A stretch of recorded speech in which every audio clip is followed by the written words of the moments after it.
We want to show the world that we are seriously committed to addressing human rights issues in Iran. Abuse and torture must end. Tehran must resolve its problems without violence.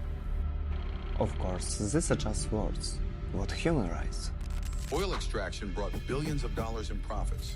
Who cares about repression? But by the late 70s, relations between the CIA and Savak improved so much that Iranian agents were even allowed to operate within the United States. There, they monitored those who fled the country, especially students, and suppressed anything that could harm the Shah regimes abroad. And this is just an example with the CIA.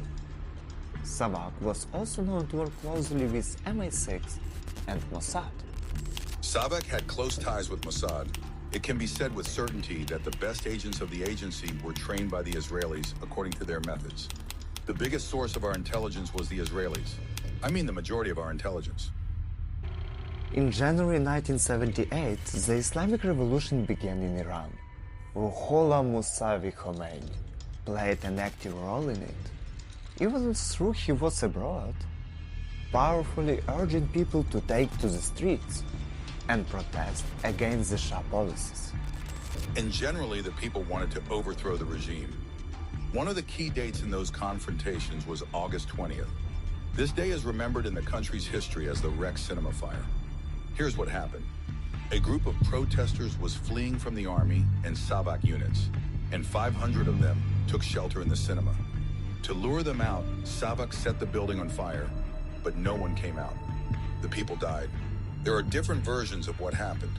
Opponents of Shah Pahlavi say he personally gave the order to burn the cinema, along with the protesters, while his supporters blame the clergy, claiming they orchestrated the fire to fuel the protests even more. Otherwise, there is no official version, and no one delved into the arson, whether it was Shah or no. No one will investigate it now, but the Rex Cinema event was just the beginning of the end. Less than a month later, on September 8th, an event occurred that became known as Black Friday. Hundreds of thousands of people took to the streets. Pahlavi increased the number of Savak units, and a true massacre began. The Shah had strong support from the army and special services.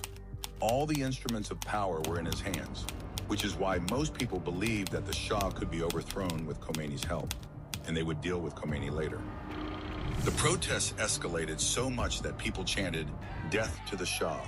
For the first time in the country's history, people expressed such disrespect and open hatred toward the government. The Ole Khomeini movement gradually spread to Europe, actively recruiting followers, constantly repeating that Islam was the only salvation for the country. His speeches were handwritten on leaflets, recorded on tapes, and made into posters that were distributed all over the country. They especially campaigned for Khomeini in the villages.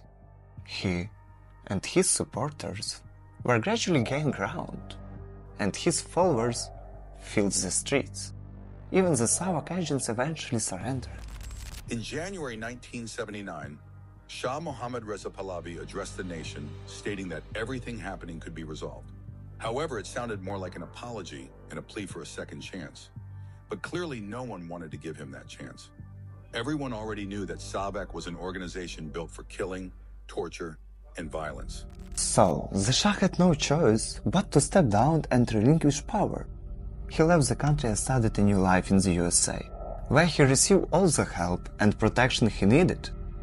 Meanwhile, the Khomeinis triumphed and brought to power an even bigger tyrant. In that revolution, another important event took place: the capture of American hostages at the U.S. Embassy in Tehran. Some of those captured were held hostage for 444 days. In response, the U.S. launched one of the worst operations in its history, Operation Eagle Claw. But that's the story for another one time, not in this video.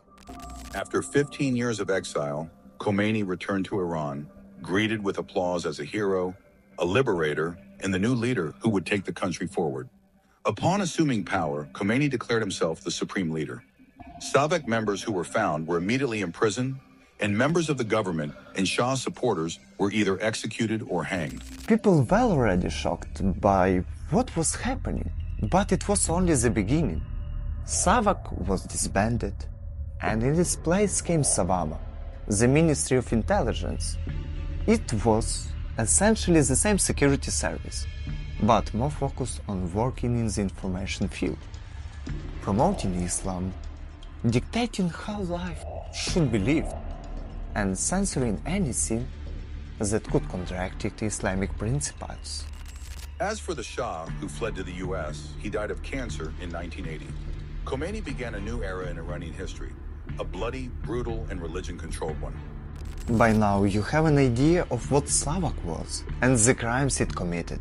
These agents had become intolerable to Iranians, which is why they turned to Khomeini. But once he came to power, he dissolved the old agency and created a new one, the Quds Force. Interestingly, at first, they were just small revolutionary groups supporting the Islamic movement. But Khomeini managed to organize them into one force, which became an auxiliary wing of the Iranian army. Eventually, they turned into the guardians who suppressed any signs of disrespect toward Islam and the supreme leader himself. One of their tasks was to prevent Western civilization from penetrating Iran. All members of the Quds Force worked on a voluntary basis, at least initially, filled with the spirit of revolution. They genuinely believed they were doing a good deed. Khomeini ordered the removal of dissenters, and it was quickly done. If Khomeini asked for something else, there were no questions. He poured so much money into them that less than 10 years after their creation, they became more powerful than the Iranian army as a whole. They were created to protect Khomeini. They feared that former Shah agents would reach their leader and eliminate him. Beyond that, the Quds Force became a parallel wing of the Iranian army, growing increasingly powerful. The Quds Force demonstrated its effectiveness most notably during the Iran-Iraq War in 1980. Since World War II, this conflict is considered the largest military confrontation between Third World sovereign states in terms of duration, resources involved, and casualties. It all began when Iraq invaded Iran, driven by territorial claims, expansionist desires, and of course, the region's oil resources. The Iranians understood this well and sent both their army and Quds Force units to defend their country. While the Iranian armed forces held the line and pushed the Iraqis out of their territory, the Quds Force was tasked with different objectives. First, they held the defense along the borders. And second, they carry out destabilization operations behind the Iraqi lines. The war lasted a long 8 years, during which time Iran made many enemies. To protect itself from potential and unpredictable attacks, the Quds Force began creating underground cells in various countries, sleeping units, and even terrorist groups that, when commanded, would begin to counter the enemy. Recognizing the Quds Force's performance during the Iran-Iraq War, Khomeini started expanding their powers. They were given an army, a navy, planes, and even oversaw Iran's missile research. And this is not to mention intelligence and technology. Tehran allocated 2/3 of its defense budget to the Quds Force. By the late 80s, they had over 125,000 personnel. And not just soldiers. This included people from various professions, including journalists. For example, their propaganda department published up to 10 magazines in different languages, distributing them not only in Iran, but also in neighboring countries, to spread the ideas of Islamic fundamentalism. After the war, the Quds Force had both the money and the means to reshape the country. They were involved in practically every process in Iran, including building roads. The government constantly awarded them various contracts to solidify their position. In short, Ruhollah Khomeini did everything he could to turn the Quds Force into an incredibly powerful tool. He summoned the special service into existence, and then passed away in June 1989. Imagine 10 million people attended his funeral.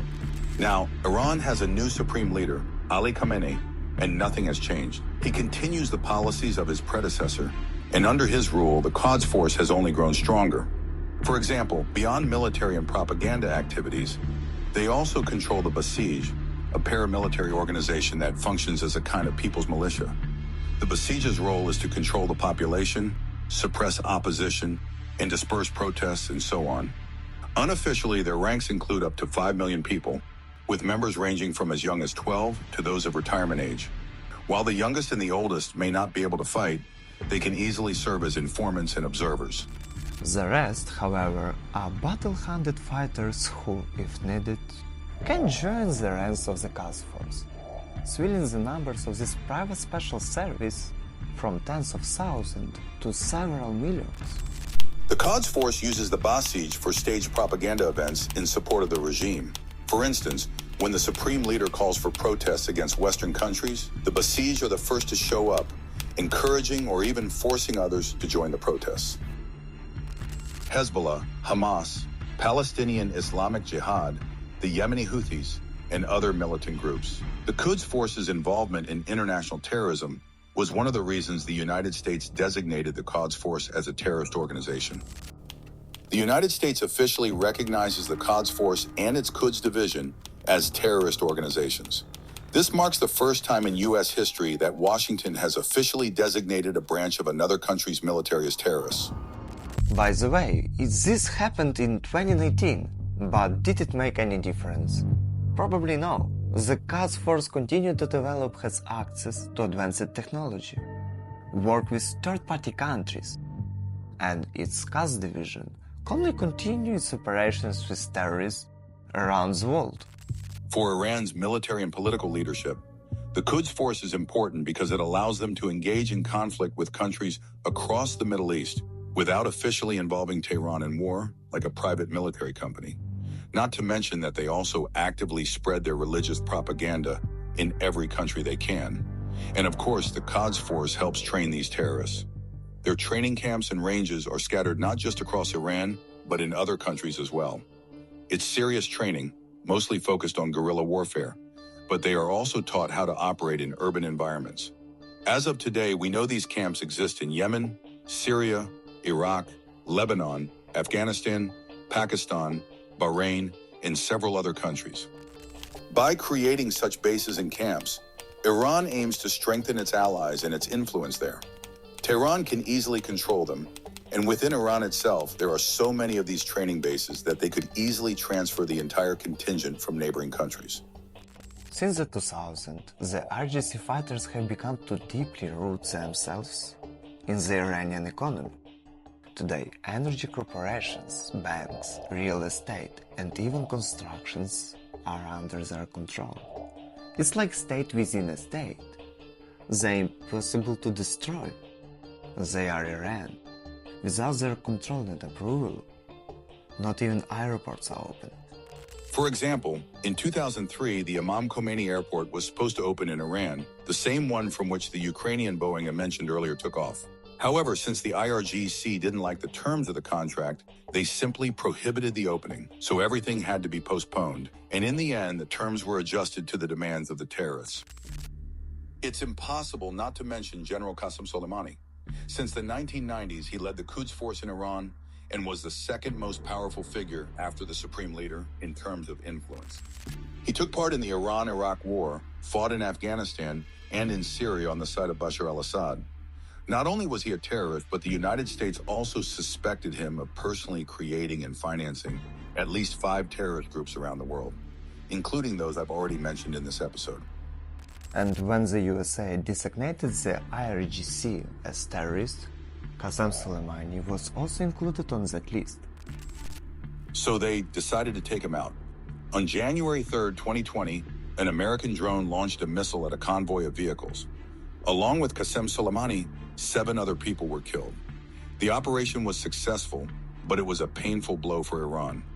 In response, Iranian forces began shelling U.S. military bases.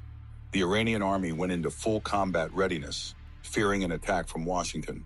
With missiles aimed at each other, both sides stood still, as did the rest of the world, awaiting the start of a major war.